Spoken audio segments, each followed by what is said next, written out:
Hello, beautiful soul. Thank you for being here, for giving yourself a quiet moment, a space where your breath can soften and your heart can remember something ancient, something simple, something true. Because today, we are touching a delicate subject, a sacred subject, a subject that has carried humanity through storms, and that sometimes, without intending to, has also pulled human beings away from themselves. Today, we speak of religions, not to attack them, not to mock them, not to tear down what has comforted millions of hearts, but to look gently at one essential question, with honesty, with tenderness, with clarity. What happens when your relationship to Source is placed behind a doorway and someone else seems to hold the key? Breathe with that for a moment. Let it land softly, without violence, without judgment, because there is something your soul already knows, long before your mind agrees. You are not born disconnected. You are not born outside of God. You are not born needing permission to be loved by the infinite. You are born within and from within. And the deepest truth, the simplest truth, the most liberating truth is this: all is one, not just as poetry, but as reality. And if all is one, then Source is not far. Source is not hidden behind walls. Source is not reserved for the pure. Source is not granted only to the obedient. Source is closer than your next breath, closer than your name, closer than your past, closer than your fear. Source is what is listening through you right now. So how did we forget? How did humanity, so naturally designed for direct communion, come to believe it must pass through a middleman to reach what it has never been separate from? Let's explore, gently. At its best, religion is a bridge, a language for the invisible, a community, a ritual that calms the nervous system, a song that opens the heart, a story that reminds the soul that life matters. And many religions began with mystics, with beings who touched oneness directly and tried with human words to translate the untranslatable. But with time, a subtle shift can appear. The bridge becomes a gate, the language becomes law, the ritual becomes requirement, the story becomes literal, the guide becomes authority. And without realizing it, a system meant to connect you to the divine can begin to replace the divine, not always by intention, often by fear, often by control, often by habit.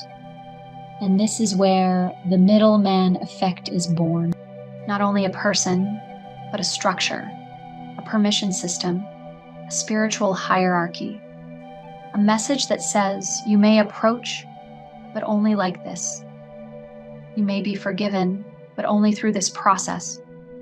You may be worthy, but only if you follow these rules. You may be loved, but only if you believe the right things. And slowly, the human heart begins to outsource its connection. It begins to doubt its own inner knowing. It begins to distrust its own voice. It begins to believe God is over there, and you are down here. And your prayers must cross a distance. But beautiful soul, there has never been a distance. The distance was an idea. And ideas, repeated long enough, start to feel like reality. That is why some people feel a strange spiritual ache, even inside religion. They pray and feel far. They obey and feel unworthy. They confess and still feel guilty.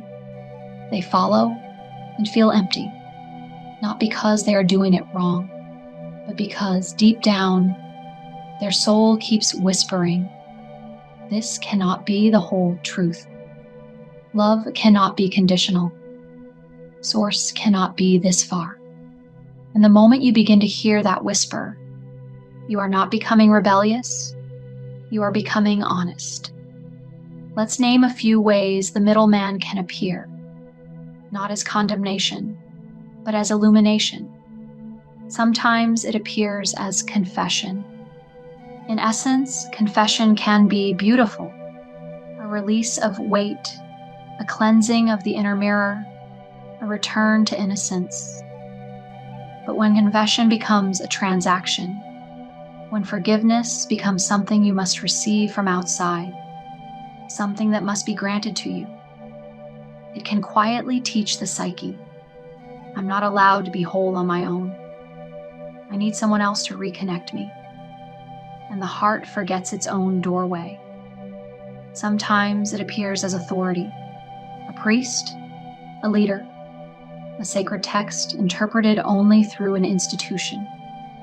Authority can guide, but when authority replaces inner resonance, the soul surrenders its compass. And then you begin to live in fear of being wrong instead of love of being true. Sometimes it appears as sin and guilt, words that in some systems become the foundation. But guilt does not open you. Guilt contracts you. Guilt makes you smaller. Guilt makes you hide. Guilt makes you perform. And Source does not need you to perform. Source invites you to remember. Sometimes it appears as being saved, as if you are fundamentally lost and must be rescued, like something broken, far from home. But what if salvation is not rescue, but recognition? What if the deepest saving moment is when you realize, I have never been outside the love I seek? And sometimes it appears as rules over inner knowing, when spiritual life becomes a checklist instead of a relationship. Rules can protect societies, but when rules replace presence, they can also replace the heart. And then a person becomes obedient, but not necessarily awake. Now, here's the most important point. This Soulcast is not telling you, leave your religion. No. Some souls are nourished by tradition. Some find God through prayer. Some through scripture. Some through community. Some through sacred rites that soothe and open. The question is not, is religion good or bad? The question is this: does your path bring you closer to yourself or farther away? Because Source is not found by leaving something. Source is found by returning inward. And you can return inward anywhere. In a church, in a mosque, in a temple, in a forest, in your bedroom, in silence, in tears, in laughter. The real disconnection happens when you are taught not to trust your direct connection. When you believe the divine speaks everywhere except inside you. Beautiful soul, that is the inversion. The divine is not only in the sky, it is in your breath, in your intuition, in the quiet feeling of truth that rises in your chest. When something is real, you are not a human trying to reach Source. You are Source, exploring what it feels like to be human. You are an orb of light, wearing for a time a name, a story, a body. And your body is not a prison, it is a temple. Not because someone declared it sacred, but because consciousness lives inside it. So what does it mean to remove the middleman without removing the beauty? To keep the poetry and release the fear. To keep the songs and lay down the shame. To keep the community and reclaim your direct line. It means this: you stop treating Source like a distant judge and begin to feel Source as presence. You stop imagining God as separate and begin to recognize God as the field of being moving through your life. You stop asking, am I allowed? And begin asking, am I honest? Because honesty is the language of oneness. When you are honest with yourself, you become transparent. And in transparency, light moves and spiritual life becomes simple again. Not easy, but simple. You begin to notice, when I am aligned, my body opens. When I betray myself, my body tightens. When I love, I expand. When I fear, I contract. And you realize your nervous system is not only biological, it is inner feedback, a living language, a compass, and oneness becomes practical. If all is one, then you are not here to prove your worth. You are here to express your nature, not to earn love, but to embody love, not to become holy, but to remember you are never excluded, not to escape humanity, but to bring light into it. Let's go even deeper. Why would any system create a middleman? Often because human beings fear direct power. Direct connection is intimate, vibrant, and it makes you responsible. Because when you realize your relationship with Source is direct, you can no longer outsource your inner world. You can no longer hide behind doctrine. You can no longer postpone your awakening. And that is why the ego loves a middleman. It allows dependency. It allows delay. It allows the illusion that your truth is not yours. But your soul does not want delay. Your soul wants presence. And when you reclaim your direct line, something changes. You become softer and stronger. You become less impressed by appearances and more devoted to essence. You begin to feel the divine, not as an idea, but as warmth, as quiet intelligence, as tender presence. And you remember, I am not trying to reach heaven.